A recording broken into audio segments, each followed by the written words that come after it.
एक घर की कहानी। उसमें दो बेटे रहते थे। उनका बाप फौत हो चुका था। उनकी सिर्फ और सिर्फ एक माँ थी। वो अपनी माँ को सब कुछ समझते थे, उसके हुक्म का पालन करते थे, किसी भी तरह से उन्हें जरा भी ठेस ना पहुंचाते थे।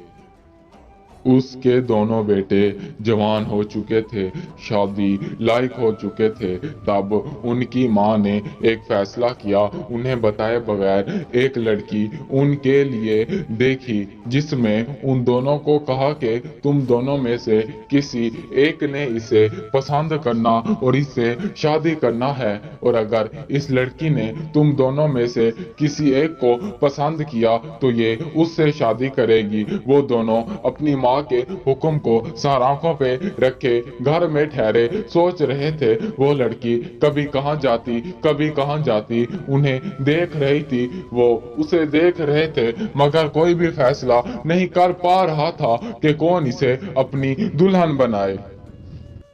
फिर वो दोनों अपनी माँ के पास पहुंचे, अपनी माँ को बताया कि हम फैसला नहीं कर पा रहे, आप उस लड़की से पूछें कि वो क्या चाहती है।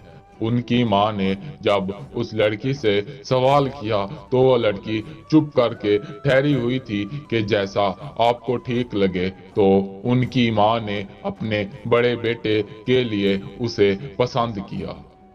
वो चुप कर गए अपनी माँ के हुक्म को मानते हुए, क्योंकि वो उनकी सिर्फ और सिर्फ एक अपनी बची हुई थी।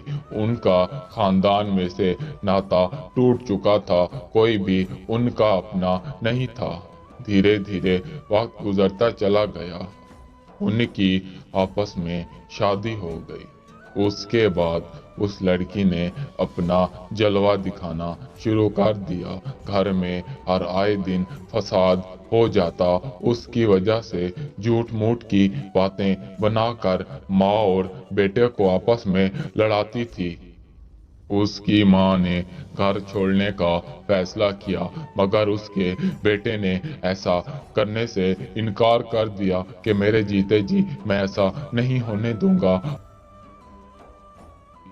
फिर उसने कहा कि मुझे शुरू से ये ठीक नहीं लग रही थी, मगर मैंने आपके फैसले को इज्जत दी, जिस वजह से मैं चुप रहा और अपनी किसी भी ख्वाहिश को जाहिर ना किया।